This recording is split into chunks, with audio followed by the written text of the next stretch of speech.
Hi to all.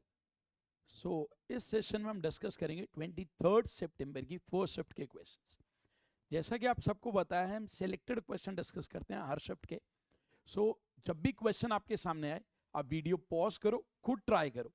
आपको ये देखना बहुत जरूरी है कि आपको क्या क्लिक करता है जब आप क्वेश्चन को पहली बार देखते हो। एंड जब आप उस पर 1 मिनट 1.5 मिनट स्पेंड कर लेते हो, देन लुक फॉर कि मैंने सॉल्यूशन में क्या करा है।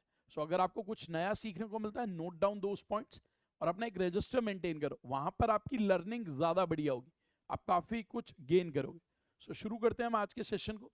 See the first question. Theta का मान क्या है जहां √3 cos theta plus sign theta is 1। ये आपको दिया। अब कह रहे थीटा की क्या value. √3 cos theta plus sign theta is 1, ये हमें दिया। अब आपको यहां पर ये समझना है, एक तो तरीका मेरे पास ये ऑप्शन है। फर्स्ट अप्रोच इज मैं ऑप्शंस के थ्रू जाता मुझे पता है कि 20 डिग्री तो हमने कभी पढ़ा ही नहीं है, तो ये नहीं होगा। 60 रख के देखते हैं। If I put the second option B, √3 cos 60, cos 60 क्या होता है? हाफ। और साइन 60 क्या होता है? √3/2। ये तो 1 नहीं आ रहा, so this is also wrong. C option 90 रखा, √3 इंटू cos 90, क्योंकि 0 साइन 91 मैच करके, तो आंसर है सी ऑप्शन। एक तरीका है ऑप्शन। सेकेंड है डिटेल्ड अप्रोच। अगर मैं डिटेल्ड अप्रोच की बात करूं तो क्या कर सकते थे? पूरी इक्वेशन को अगर मैं 2 से डिवाइड करता तो ये बनता √3/2 cos theta plus 1/2 sine theta is equal to half. अब √3/2 को आप लिख सकते हो साइन 60, ये साइन 60 cos थीटा, ये है cos 60 sine theta is equal to half. तो sine A cos B cos A sine B, तो ये बनेगा sine 60 plus theta which is half. अब साइन 60 प्लस थीटा, थीटा एक पॉजिटिव एंगल, तो अब हाफ कब कब होता है? 30 डिग्री पे भी होता है, 150 डिग्री पे भी होता है। सो दिस इज साइन 150 डिग्री। तो साइन 60 प्लस थीटा जो है वो 150। सो यहां से 60 प्लस थीटा 150 हो गया। So theta is what? 90। मैंने आपको दोनों अप्रोचेस बता दी, डिटेल्ड अप्रोच भी बता दी, आपको ऑप्शन से भी बता दी। ये फायदा होता है हमारे सेशंस में, you will learn multiple approaches for the same question. C the next question. For what least value of n 2 की पावर 2n प्लस 2n 2 की power 2n plus 2n is completely divisible by 6। अब ये 6 से पूरा divide कह रहे n की सबसे छोटी वैल्यू, जहां पर n एक इंटीजर। ज्यादा बेटर ऑप्शन की मदद लो, जीरो पुट करते हैं, क्योंकि जीरो सबसे छोटी ऑप्शन। जीरो रखूंगा तो ये 1 प्लस 0 1/6 नहीं डिविजिबल। 1 रख के देखते हैं। ऐसे क्वेश्चन में आपको ऑप्शन से ही जाना चाहिए। जब मैं वैल्यू 1 रखता हूं, मैंने वैल्यू 1 रखी, 2 की पावर 1, ये n की जगह 1 रखा तो 2 की पावर 2 हो जाएगा, ये 2 हो जाएगा, ये 6 ही और 6 से डिवाइड होता है, तो आंसर इज 1। ऐसे क्वेश्चन को करने का ज्यादा बेटर तरीका है option. Answer is B option. See the next question. A trader offers following discount schemes on the purchase of a refrigerator. एक ट्रेडर कुछ डिस्काउंट दे रहा है। क्या क्या डिस्काउंट दे रहा है? पहला डिस्काउंट दे रहा है 10% और 8%, दूसरा दे रहा है 12% और 10%, फिर दे रहा है 12% और एक दे रहा है 20%। कौन सा डिस्काउंट सबसे बड़ी? सबसे पहले तो कॉमन सेंस लगाते हैं, ये 10-8 या 12-10, ये 10-10 तो सेम था, यहाँ 8 है 12, तो फर्स्ट और सेकंड में तो सेकंड बड़ा हो, तो ये हटा दो।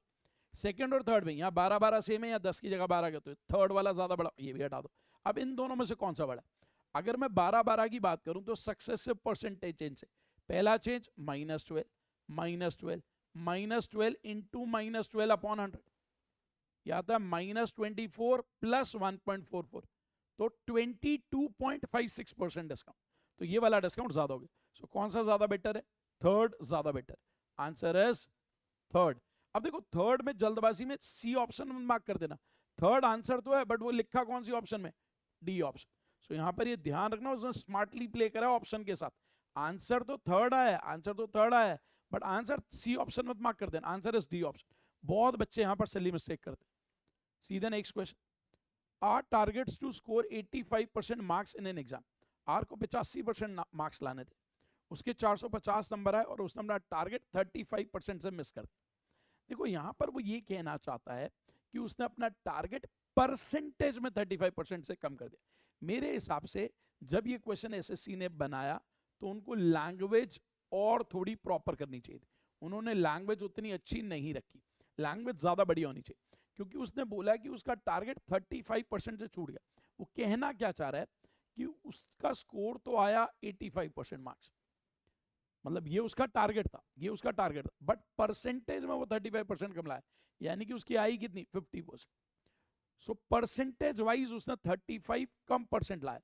अब क्वेश्चन है कितने मार्क्स, परसेंटेज मार्क्स बढ़ाए अपने स्कोर में कि उसका टारगेट अचीव हो जाए। यानी कि क्वेश्चन में क्या गिवन है, उसका टारगेट था 85%, वो अपने टारगेट से 35% कम लाया, ये था जो उसने अचीव करा। अब वो कह रहा है कितना परसेंटेज स्कोर बढ़ाया जाए कि ये आ जाए। अब इस 450 का क्वेश्चन में कोई रोल नहीं, मान लो उसका टारगेट 85 था, उसका आया 50, तो कितना बढ़ाना है, कितना बढ़ाना है, 35 बढ़ाना, किसके रेस्पेक्ट में, 50 के रेस्पेक्ट। सो 35 बढ़ाना है 50 के respect, so that is 70%, answer is A option. So यहाँ पर मुझे लगता है पेपर में लैंग्वेज में थोड़ा इशू था, बट मैंने फिर भी आपको क्लियर कर दिया कि कैसे करना चाहिए इस क्वेश्चन को। सो answer for this is A option.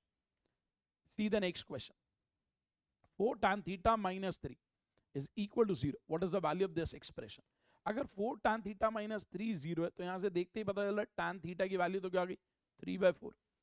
अब ये जो एक्सप्रेशन पूछा गया, अब आपको ये पता होना चाहिए, एक फॉर्मूला होता है कि cos 2 थीटा, देखो मैं यहां पर लिख रहा हूं cos 2 थीटा, cos 2 थीटा का फॉर्मूला होता है cos square theta minus sine square theta. So वहां से अगर मैं साइन की टर्म्स में लिखूंगा तो 1 माइनस 2 साइन स्क्वायर थीटा। ऐसे ही cos 2 थीटा को अगर आप cos की टर्म्स में लिखोगे सो 2 cos स्क्वायर थीटा माइनस 1। सो इसकी मदद से, दोनों की मदद से हमारे पास एक फॉर्मूला बनेगा 1 minus cos 2 theta, 1 minus cos 2 theta जो कि होगा 2 साइन स्क्वायर थीटा, और 1 प्लस cos 2 थीटा होगा 2 cos स्क्वायर थीटा। इसको जरूर नोट कर लेना, this is important for you, important for you. अब देखो जब आप क्वेश्चन करते हो ना, मान लो ये आपको नहीं आता था, तो ये आपके लिए लर्निंग है, आप इसको नोट करो अपने रजिस्टर में कि 1 माइनस cos 2 थीटा जहां भी आएगा 2 sign square theta, 1 plus cos 2 theta जहां भी आएगा 2 cos स्क्वायर थीटा, यहाँ 2 cos स्क्वायर थीटा, यहाँ 2 साइन स्क्वायर थीटा, पुट कर दो बस यहाँ पर।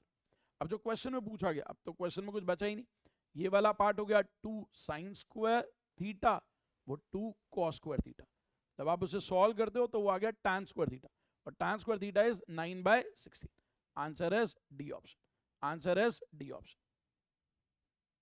अगले क्वेश्चन में मूव करते, सी the next question, for 2 circles of radius 7 and 7/2 units whose centers are 15 units apart. दो सर्कल हैं, उनके सेंटर 7 और 7/2 यूनिट दूरी पे, डायरेक्ट कॉमन टेंजेंट के लिए। अब आपको डायरेक्ट कॉमन टेंजेंट की लेंथ डायरेक्टली पता होनी चाहिए, under root of O dash का होल स्क्वायर। ओ डैश क्या है, उनके सेंटर्स के बीच का डिस्टेंस, माइनस आर का होल स्क्वायर।